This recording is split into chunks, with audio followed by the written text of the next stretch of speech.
É, mas aí, gente, até, né, da gente falar um pouquinho, né, sobre a gente se organizar, né, a gente transformar esse ódio aí em organização, em luta também, né.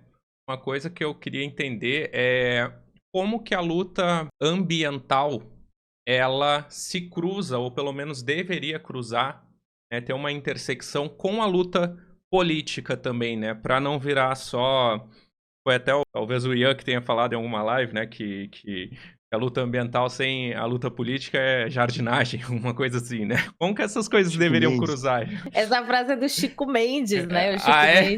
O Chico Mendes foi um icônico lutador aí pelos direitos camponeses no Brasil e foi assassinado por latifundiários da região, ele era lá do Acre. Mas enfim, como elas se cruzam, né, a gente tem a luta política e ambiental, né, se cruzam muito, porque vejam só, né, mal começamos a live e a gente já estava falando inclusive de refugiados climáticos, então a gente está falando que as pessoas vão perder o acesso a tudo que elas têm e que a gente precisa pensar em planos de, preparo, prevenção e mitigação, né, para tudo que está acontecendo. Mas não só isso, a gente precisa também fazer uma leitura de como todo o colapso climático é muito desigual, não só em responsabilidade, mas em impacto. Isso o pessoal começou a perceber, os ecologistas políticos também, lá nos anos 70, quando começaram a perceber que aquecimento global era sim causa, humana, entre muitas aspas, porque na verdade é causa do capital, mas enfim.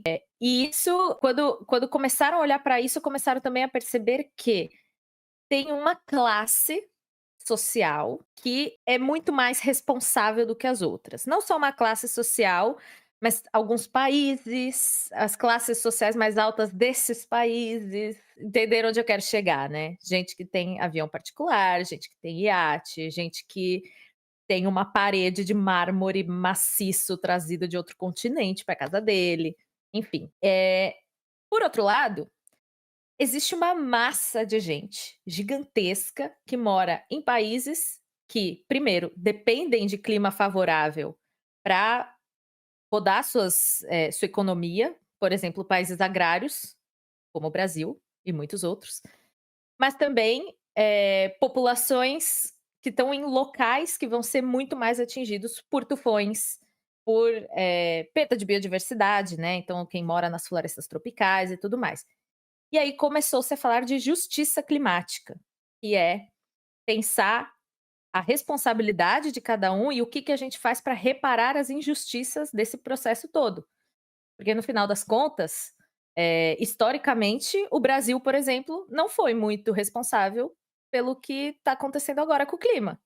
Porém, a gente está sentindo na pele, de uma forma muito intensa, tudo que foi feito lá atrás.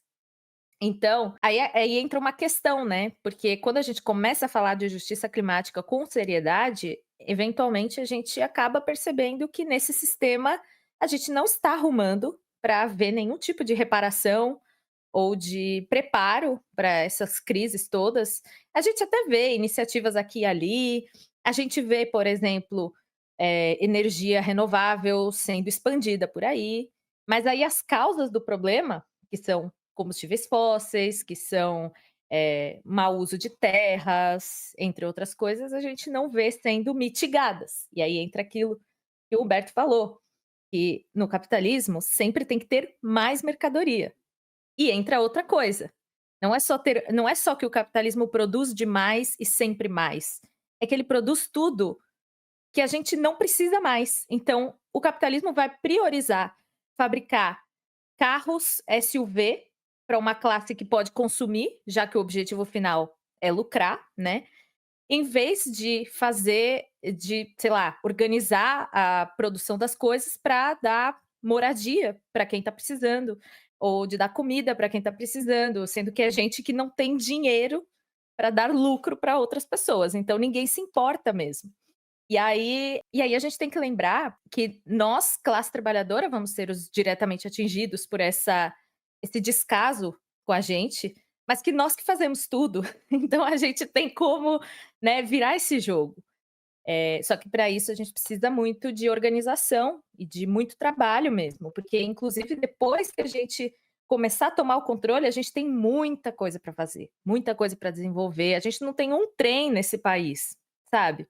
Então, processos para depois.